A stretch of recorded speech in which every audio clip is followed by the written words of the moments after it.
Welcome to Sinister Memory. If you're new here, subscribe now and let us know in the comments where you're listening to this story. Let's get to today's story. The yellowed pages of the Savannah Historical Society's archives contain few references to the Montgomery estate, and fewer still to the events that transpired there in the autumn of 1901. What documentation remains comes primarily from the correspondence of Dr. Nathaniel Prescott, the family physician who attended to the household during those final troubled months. His letters to colleagues in Atlanta paint a disturbing portrait of a family's descent into madness, though the good doctor himself seemed reluctant to acknowledge the full scope of what he witnessed. Silas Montgomery inherited the sprawling Georgia plantation on September 15th, 1901, following the unexpected death of his uncle, Jeremiah Montgomery.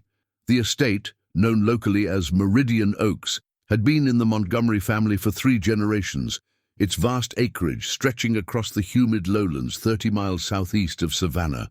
The property encompassed nearly 2,000 acres of cotton fields, tobacco groves, and dense woodland that seemed to swallow sound and light with equal hunger. According to the probate records filed in Chatham County, Silas had been living in Charleston as a moderately successful merchant before receiving word of his inheritance.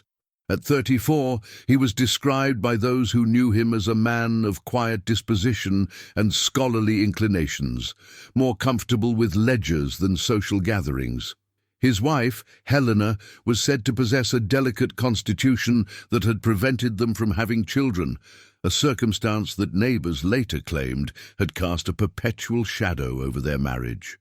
The Montgomery bloodline that Silas inherited along with the estate was extensive but scattered. His elderly aunt, Constance Montgomery, had lived as a recluse in the estate's east wing for nearly 2 decades following the death of her husband. 3 cousins, brothers who had remained on the property to manage the agricultural operations, occupied smaller residences scattered across the grounds. Additionally, several distant relatives had taken up residence in the main house over the years, drawn by the promise of comfort and security that the Montgomery wealth provided. Dr. Prescott's initial correspondence regarding the family dates to late September, when he was summoned to attend to Constance Montgomery's recurring episodes of what he diplomatically termed nervous exhaustion. His letters describe a woman in her 70s who had become increasingly withdrawn, spending her days seated by the window of her chamber, staring out at the ancient oak trees that gave the estate its name. She spoke little, ate less, and seemed to exist in a state of perpetual vigilance, as though watching for something that never quite materialized. The physician's notes reveal his growing concern about the atmosphere within the household. He observed that the servants, many of whom had worked the estate for decades, displayed an unusual degree of anxiety following Silas's arrival. They moved through their duties with hurried efficiency, avoiding prolonged conversations and gathering in small groups that dispersed quickly when approached by members of the family. Several of the older staff members had requested permission to leave the estate, citing family obligations in distant towns, though Dr. Prescott suspected their motivations were less familial than fearful. Silas himself presented a curious study in contrasts during those early weeks. While he demonstrated a keen interest in the estate's financial records and agricultural operations, he also began spending considerable time in the mansion's library, a vast collection assembled by previous generations of Montgomerys. The room contained thousands of volumes on subjects ranging from agricultural science to classical literature, but Silas seemed particularly drawn to a section devoted to local history and genealogy. Dr. Prescott noted that the new master of Meridian Oaks could often be found there late into the evening, surrounded by open books and handwritten family documents, his face illuminated by the flickering light of oil lamps. The physician's correspondence from early October reveals the first hints of the tragedy that would soon engulf the Montgomery family. Helena Montgomery had begun experiencing what Dr. Prescott described as episodes of profound melancholia, during which she would remain in her chambers for days at a time, refusing meals and speaking only in whispers about voices she claimed to hear in the walls of the old house.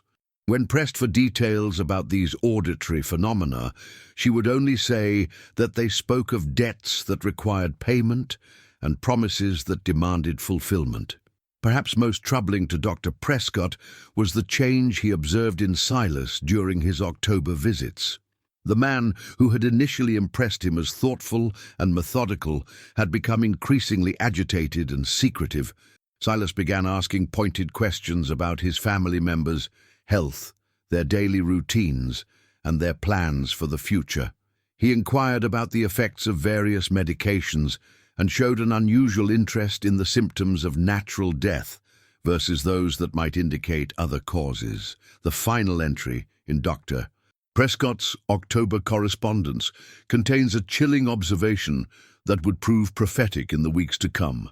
He wrote to a colleague in Atlanta that Silas Montgomery had begun to speak of his family not as individuals deserving of care and protection, but as obstacles to some greater purpose that he felt compelled to fulfill. The November entries in Dr. Prescott's medical journal reveal a household increasingly consumed by an atmosphere of dread that seemed to emanate from the very foundations of Meridian Oaks. The physician's detailed observations, preserved in the archives of the Georgia Medical Association, document a family structure that had begun to fracture under pressures that defied conventional medical understanding. Silas's three cousins, the brothers who had managed the estate's agricultural operations for the better part of a decade, presented a study in contrasts that Dr. Prescott found increasingly troubling. The eldest, Thomas Montgomery, had served as the plantation's overseer since his early 20s and possessed an intimate knowledge of every acre under cultivation. His younger brothers, Robert and James, handled the financial aspects of the operation and maintained correspondence with buyers in Charleston and Savannah.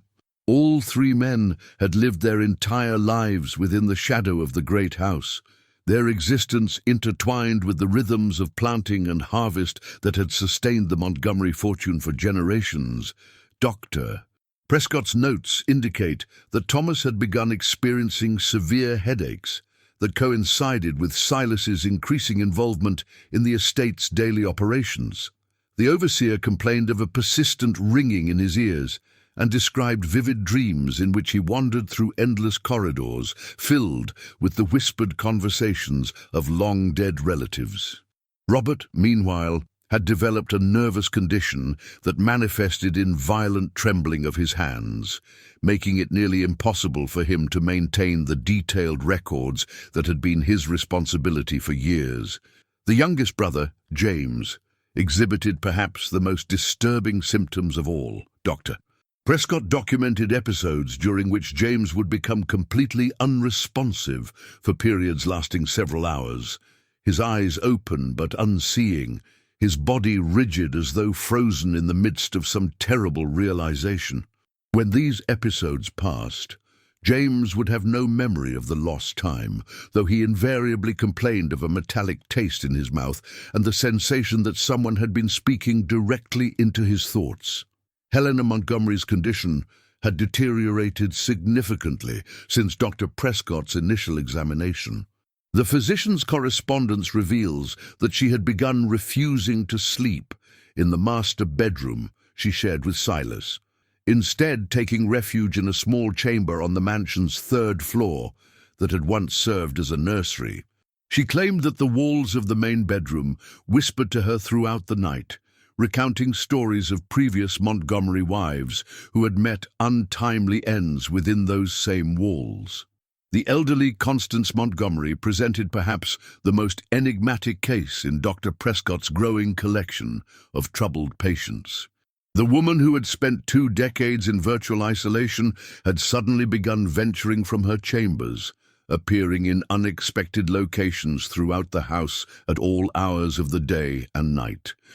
Servants reported finding her in the cellar, examining the foundation stones, or standing motionless in the library while Silas conducted his research, her presence apparently unnoticed by her nephew despite her proximity. Dr. Prescott's medical observations were supplemented by his conversations with the estate's remaining staff, though he noted that their accounts often contradicted one another in ways that suggested either deliberate deception or genuine confusion about the events they had witnessed. The cook, a woman named Patience who had served the Montgomery family for over 30 years, reported that Silas had begun requesting detailed information about each family member's dietary preferences and eating schedules. She found his questions unusual not for their content, but for the intensity with which he pursued answers about seemingly trivial matters. The groundskeeper, an elderly man known only as Moses, provided perhaps the most unsettling testimony in Dr. Prescott's records. Moses claimed that Silas had begun taking long walks through the estate's cemetery, a small plot surrounded by wrought iron fencing where 4 generations of Montgomerys lay buried beneath weathered headstones. During these nocturnal visits, Moses reported Silas would stand before individual graves for extended periods, his lips moving as though engaged in conversation with the deceased. Most disturbing to Dr. Prescott was his observation that Silas had begun maintaining detailed written records of his family members, daily activities, health complaints, and behavioral patterns. The physician discovered these documents during a visit to treat Helena's worsening condition, finding them arranged in neat stacks on Silas's desk in the library. Each family member was represented by a separate folder containing observations that dated back to the day of Silas's arrival at Meridian Oaks. The folders contained information that no casual observer could have gathered. Detailed descriptions of sleeping patterns, dietary habits, physical ailments, and even private conversations that Silas could not have overheard through conventional means. Dr.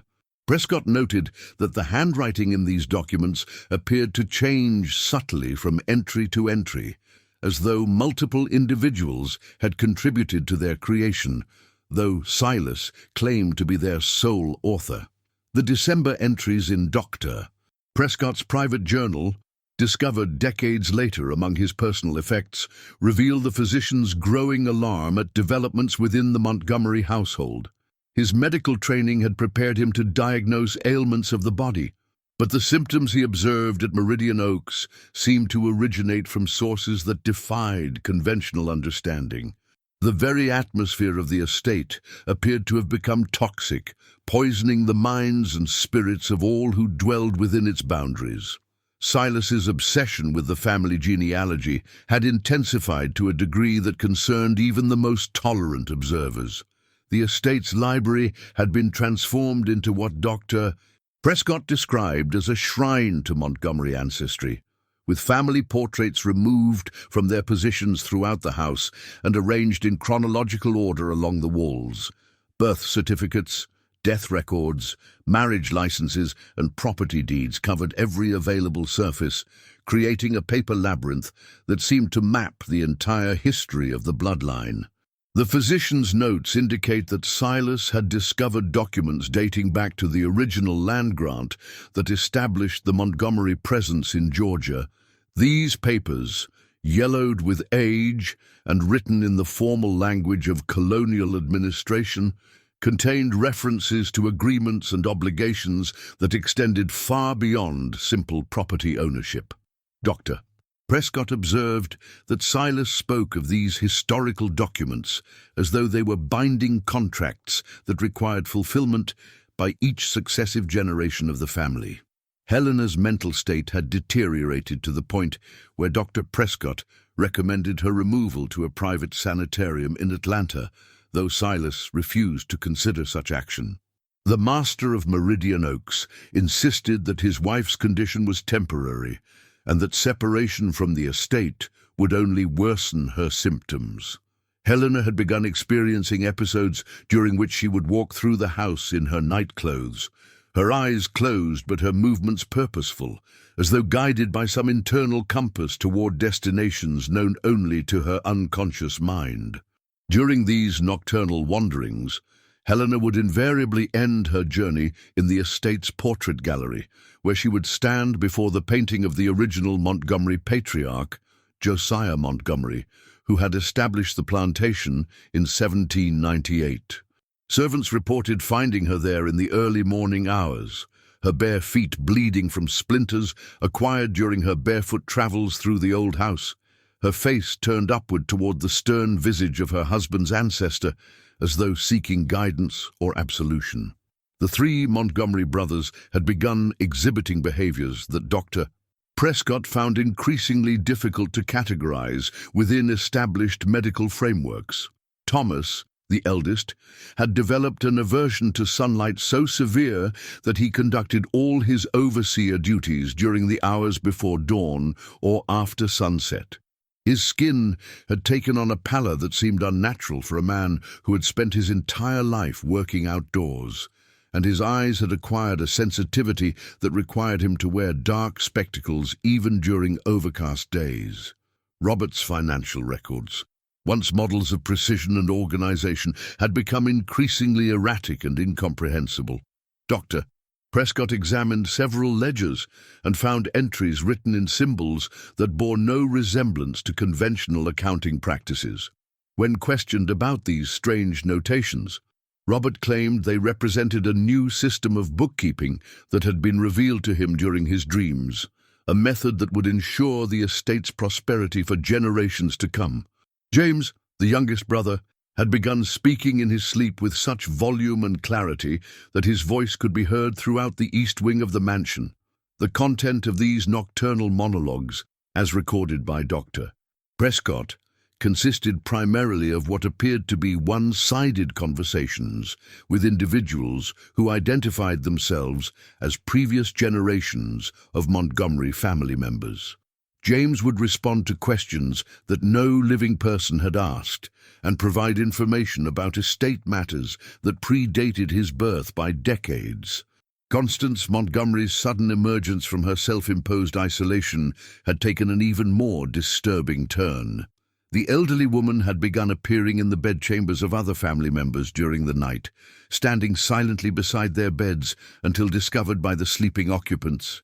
When confronted about these intrusions, Constance would claim no memory of leaving her own room, though she would often possess detailed knowledge of dreams or private thoughts that the disturbed sleepers had experienced during the night. Dr. Prescott's most troubling observation concerned the physical changes he detected in Silas himself. The man who had arrived at Meridian Oaks as a healthy, if somewhat bookish, individual had begun to exhibit signs of premature aging that seemed to accelerate with each passing week. His hair had acquired streaks of gray that appeared overnight, and his face had developed lines and shadows that suggested years of accumulated stress compressed into a matter of months.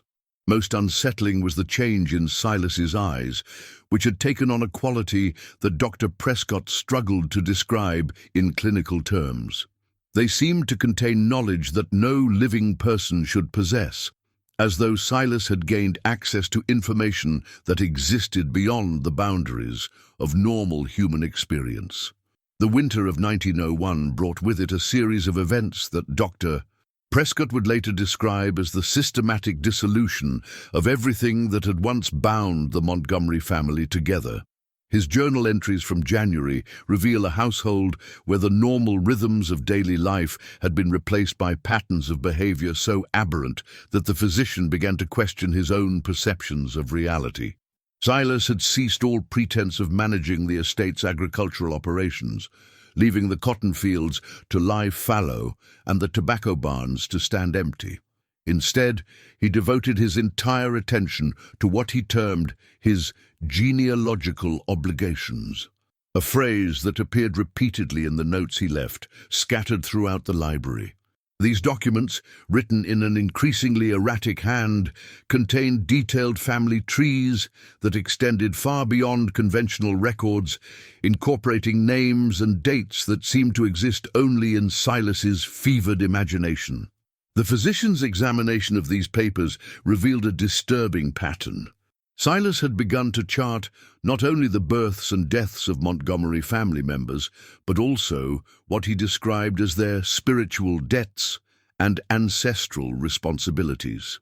Each name was accompanied by cryptic notations that suggested some form of cosmic accounting system, as though the very act of being born into the Montgomery bloodline created obligations that transcended mortal existence.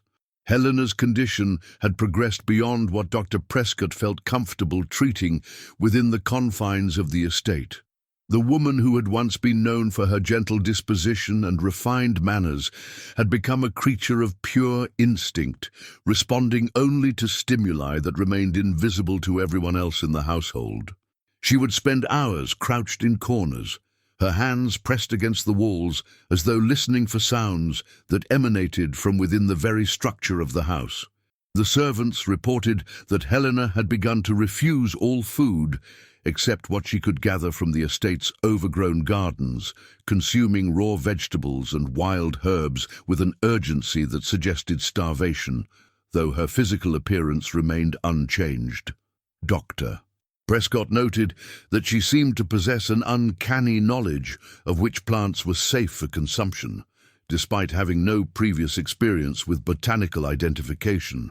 Thomas Montgomery's aversion to daylight had reached such extremes that he had taken up permanent residence in the estate's root cellar, emerging only during the darkest hours of night to wander the grounds like a spectre. His brothers reported that they could hear him moving through the underground chambers at all hours, his footsteps accompanied by what sounded like the dragging of heavy objects across the earthen floor. Robert had abandoned all attempts at maintaining financial records, instead filling ledger after ledger with what appeared to be architectural drawings of the mansion and its surrounding buildings. These sketches revealed hidden passages and secret chambers that Dr. Prescott was certain did not exist, yet Robert insisted they were essential components of the estate's true structure. The drawings depicted a complex network of tunnels and concealed rooms that would have required decades of construction to complete. James had begun to exhibit physical symptoms that defied medical explanation. His body temperature fluctuated wildly throughout the day, ranging from dangerously low readings that should have resulted in unconsciousness to fever levels that ought to have proven fatal.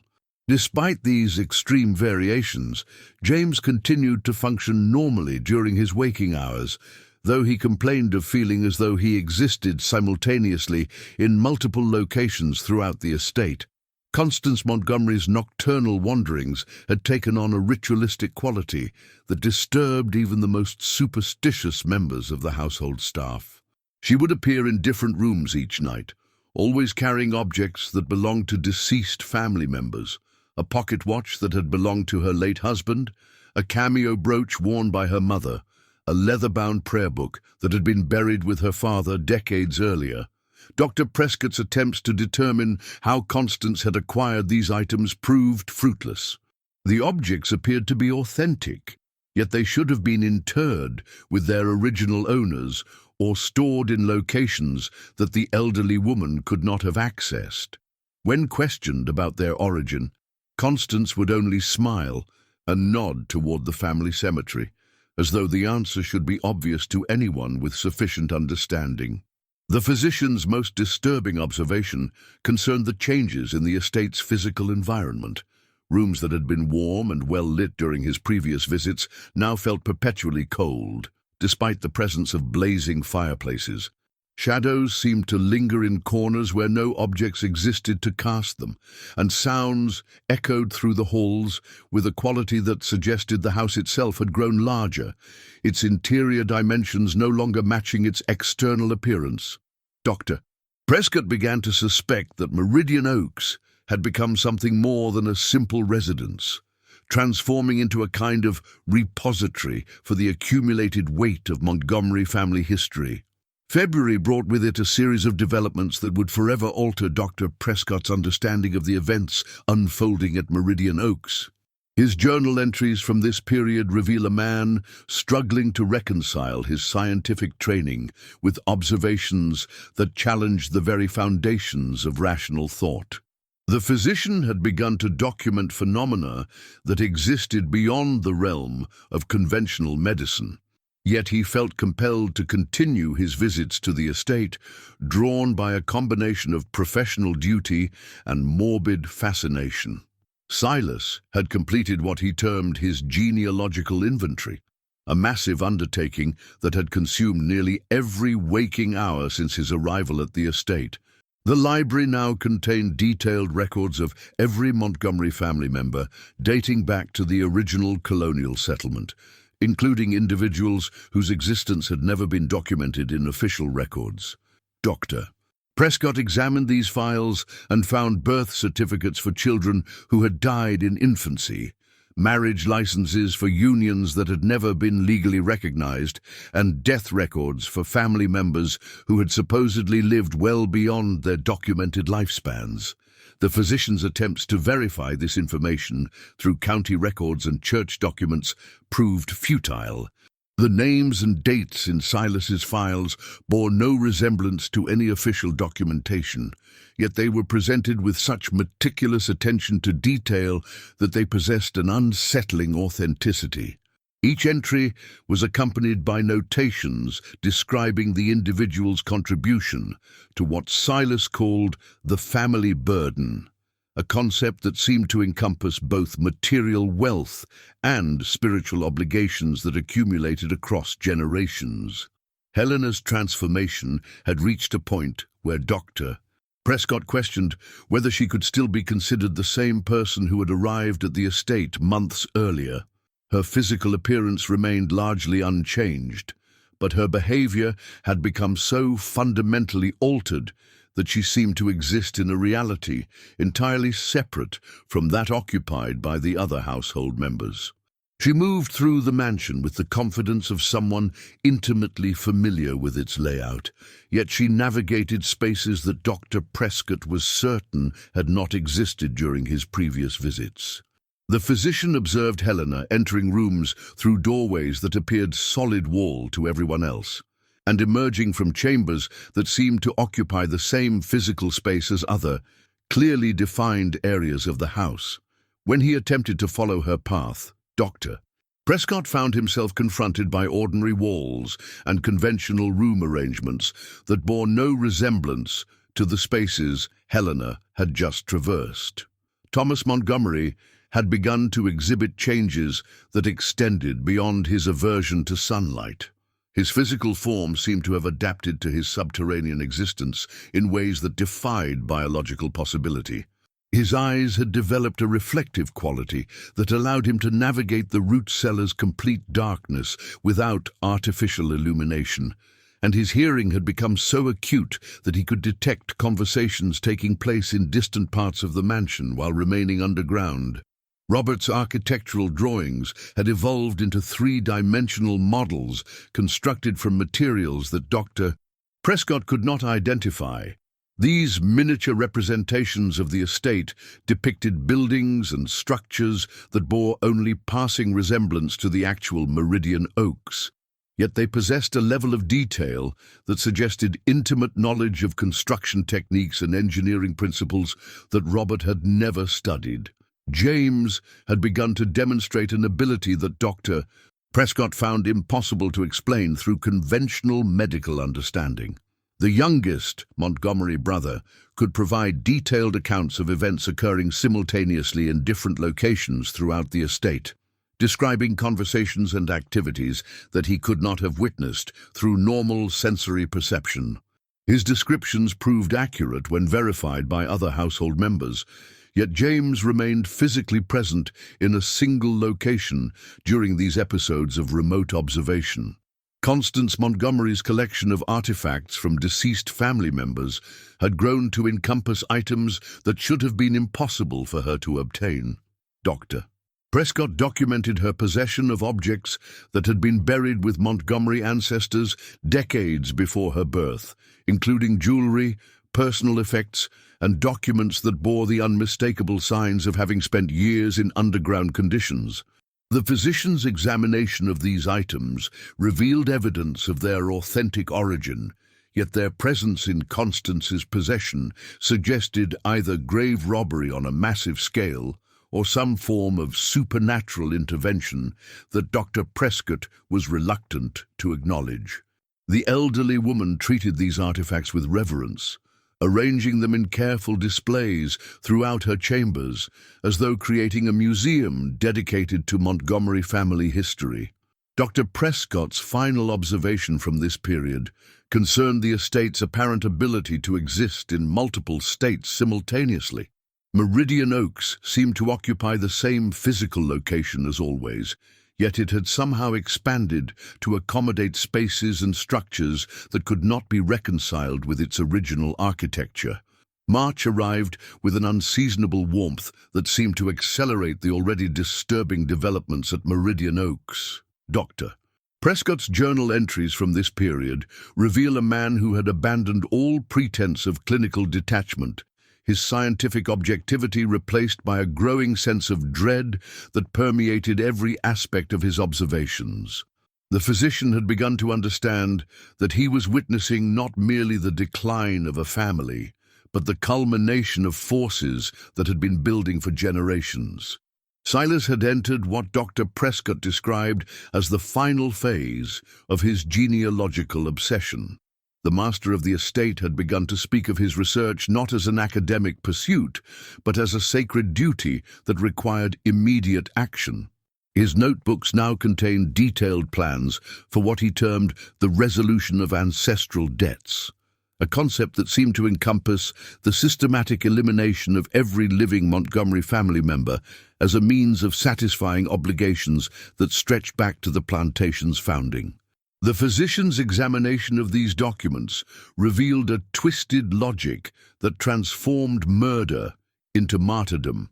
Silas had convinced himself that the Montgomery bloodline carried within it a spiritual contamination that could only be cleansed through the voluntary sacrifice of all its remaining members. His writings described elaborate justifications for this belief, citing historical precedents and religious doctrines that Dr. Prescott was certain existed only in Silas's increasingly fractured mind. Helena's condition had progressed to a state that defied all conventional understanding of human psychology. She had ceased to acknowledge the presence of living family members, instead directing her attention toward invisible companions who seemed to occupy the same spaces as the actual household residents.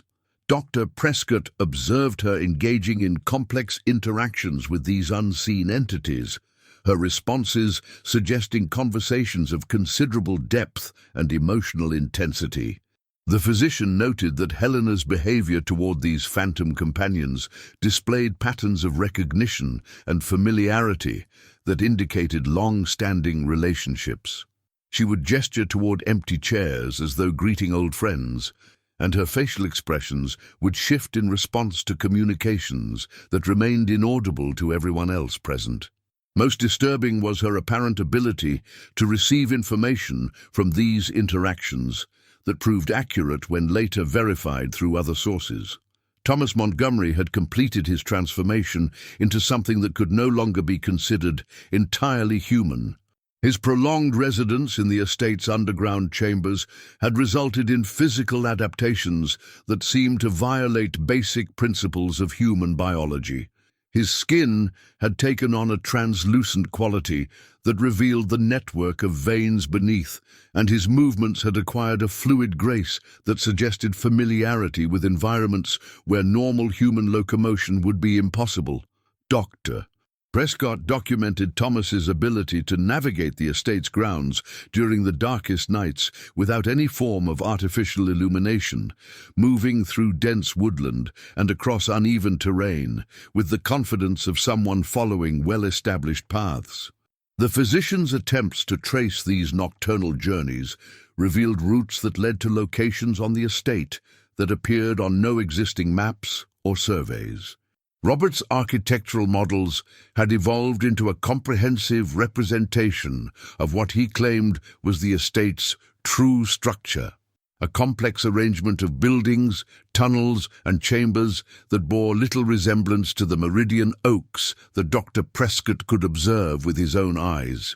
These miniature constructions depicted a vast underground network that connected every building on the property through a series of passages that would have required decades of secret construction to complete.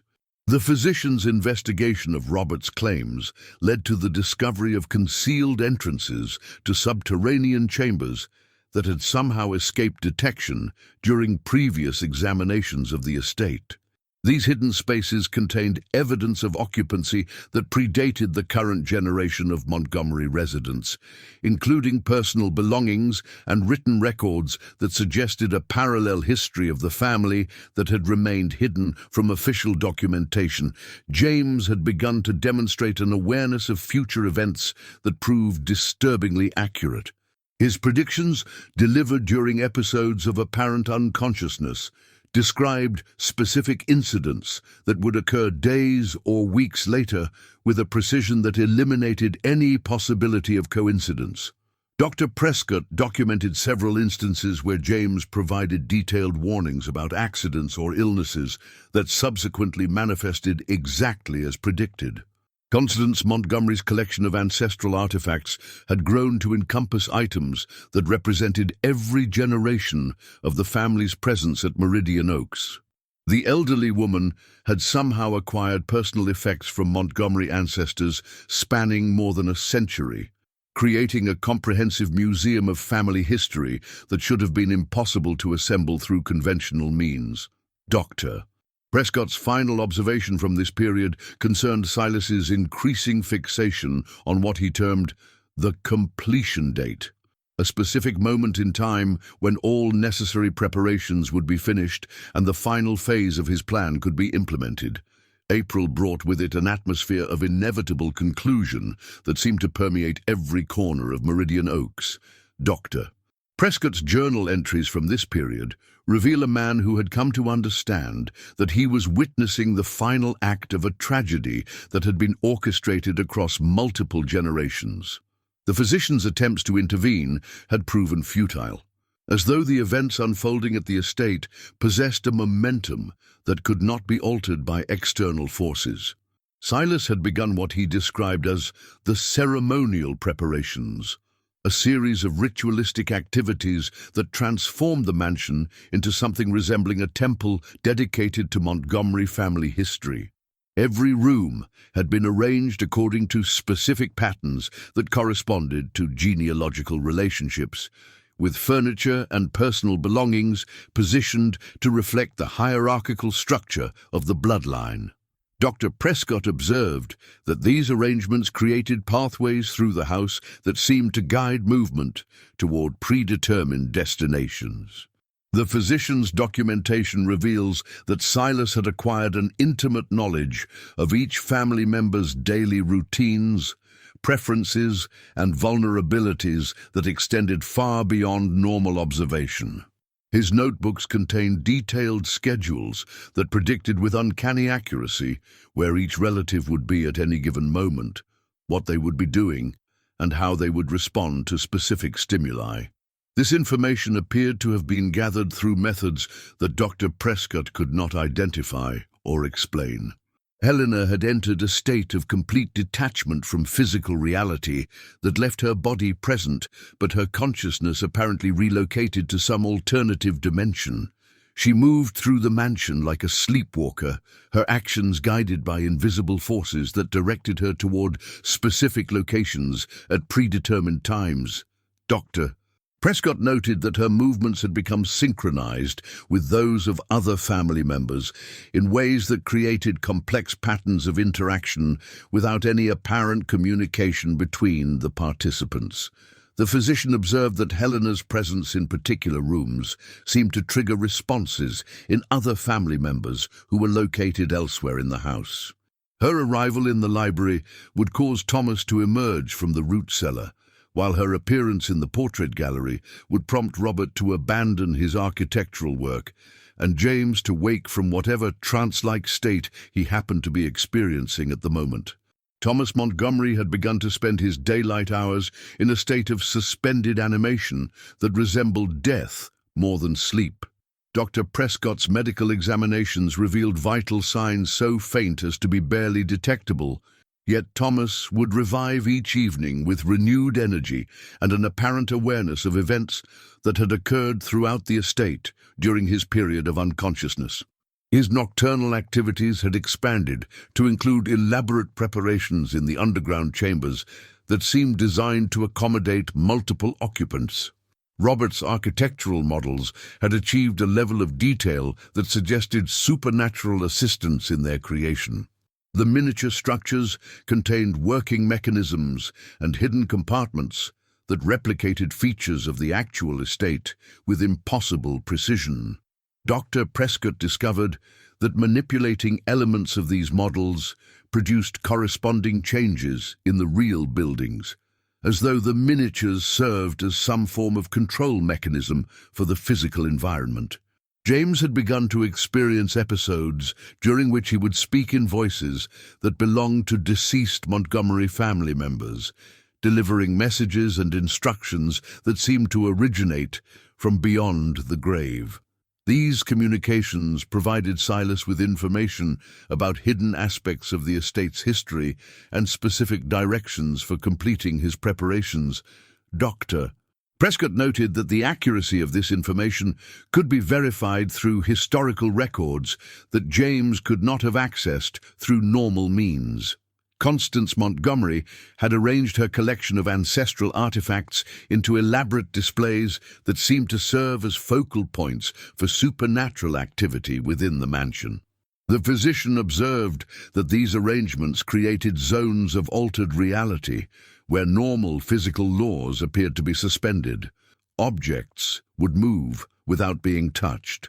Temperatures would fluctuate dramatically, and sounds would emanate from sources that could not be identified. Dr. Prescott's final entries from this period reveal his growing certainty that Silas intended to implement his plan during the upcoming new moon, a date that corresponded to what the master of the estate described as the optimal moment for achieving his genealogical objectives. The physician's attempts to alert local authorities had been unsuccessful, as his reports were dismissed as the fantasies of a man who had spent too much time among the mentally disturbed. The stage had been set for an event that would bring the Montgomery bloodline to its predetermined conclusion, fulfilling obligations that had been accumulating for more than a century. The events of April 29, 1901, remain documented only through Dr. Prescott's final journal entry, discovered weeks later among his personal effects following his own mysterious disappearance. The physician's account, written in a hand that grows increasingly erratic as the narrative progresses, provides the sole witness testimony to the conclusion of the Montgomery family tragedy at Meridian Oaks. Dr. Prescott arrived at the estate that evening in response to an urgent summons from Silas, though no messenger had been dispatched and no written communication had been sent. The physician later wrote that he had simply awakened with an overwhelming compulsion to visit the plantation, as though summoned by forces that operated beyond conventional means of communication. His carriage approached the mansion under a moonless sky that seemed to absorb all available light, creating an atmosphere of absolute darkness that his lanterns could barely penetrate. The house itself appeared transformed from the structure Dr. Prescott had visited countless times over the preceding months. Every window blazed with illumination that seemed to emanate from within the walls themselves, rather than from any identifiable source. The physician noted that this radiance possessed a quality unlike normal lamplight, casting shadows that moved independently of the objects that should have created them, and revealing architectural details that had never been visible during previous visits. Upon entering the mansion, Dr. Prescott discovered that the Montgomery family had assembled in the main parlor according to an arrangement that reflected their genealogical relationships with mathematical precision. Silas occupied the central position, surrounded by his relatives in a pattern that seemed to have been calculated to represent the complete structure of the family tree. Each individual remained motionless in their assigned location, their eyes open but unseeing, as though participating in a ceremony that required their physical presence but not their conscious awareness. The physician observed that the family members appeared to be connected by invisible threads of energy that created a network of relationships extending beyond simple blood kinship. Helena stood positioned near the portrait of the original Montgomery patriarch, her posture suggesting that she was receiving instructions from the painted figure. Thomas had emerged from his subterranean refuge to take his place among the living, though his appearance suggested that the distinction between life and death had become meaningless within the context of the evening's events. Robert and James flanked their elder brother in positions that corresponded to their roles in the family hierarchy, while Constance Montgomery occupied a place of honor that reflected her status as the eldest surviving member of the bloodline. Dr. Prescott noted that each individual seemed to exist simultaneously in multiple states of being, their physical forms present in the parlor, while their consciousness appeared to be engaged in activities that transcended normal human experience. The physician's account describes a gradual transformation that began as the clock approached midnight. The assembled family members began to fade from view, not through any violent means, but through a process that resembled the gentle dissolution of morning mist. Their forms became increasingly translucent until only faint outlines remained visible, and finally, even these traces vanished entirely, leaving behind only empty clothing, arranged in the precise positions they had occupied moments before. Silas was the last to undergo this transformation, his form maintaining its solidity until the final stroke of midnight released him from his earthly obligations. Dr. Prescott wrote that the master of Meridian Oaks smiled with profound relief as he faded from existence, his expression suggesting that he had finally completed a task that had consumed not only his own life, but the lives of countless generations before him. The physician's final observations concern the immediate aftermath of these events. The mansion's supernatural illumination extinguished itself the moment the last Montgomery family member disappeared, plunging the estate into a darkness so complete that Dr. Prescott found himself unable to navigate the familiar rooms. When dawn finally broke, he discovered that Meridian Oaks had returned to its normal appearance, though it now possessed the hollow quality of a structure that had been permanently abandoned.